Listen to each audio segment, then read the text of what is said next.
Good morning. Here we are in my basement. I'm feeling really vulnerable right now because I have a lot of junk in my basement and it's embarrassing and it is what it is. But every time I go into somebody's home and talk to them about selling their house, everybody says, oh my gosh, ignore the mess. Oh my gosh, I'm sorry. Oh my gosh, it doesn't look like this. And I thought, you know what? Everybody, and I say this to people, everybody's house has a spot like this. Well, here's mine. So we're going to go through. I'm here with Linda. We're going to talk about getting organized and decluttering and making sense of all this mishmash. And so we're going to get started, right? Yeah, so I'm Linda. My partner is Betsy. We are Curated Spaces. We're professional organizers.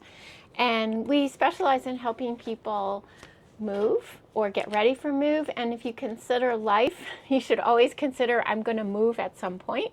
So, you know, just think about organizing sooner than later.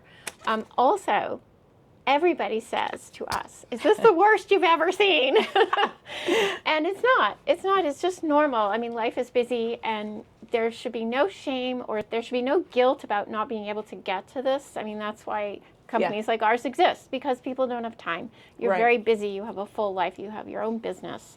So guilt is a waste of time. Yeah.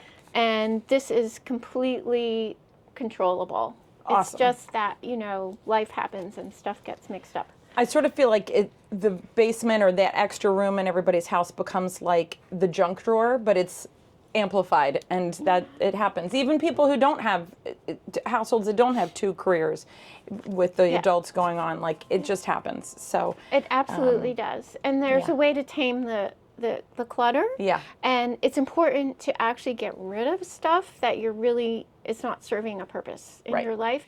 And then, you know, once you do that, you just create these zones of categories of, you know, okay, this is tools or this is beach or whatever it is, we're going to go through it.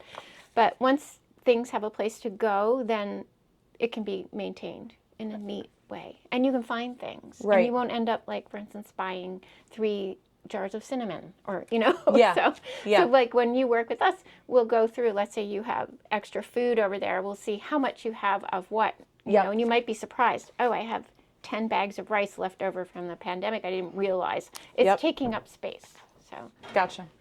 Cool. But no judgment. We label everything, but we don't judge. Fine. That sounds good to me. Okay. And I'll feel better when we go through this. Yeah. And I know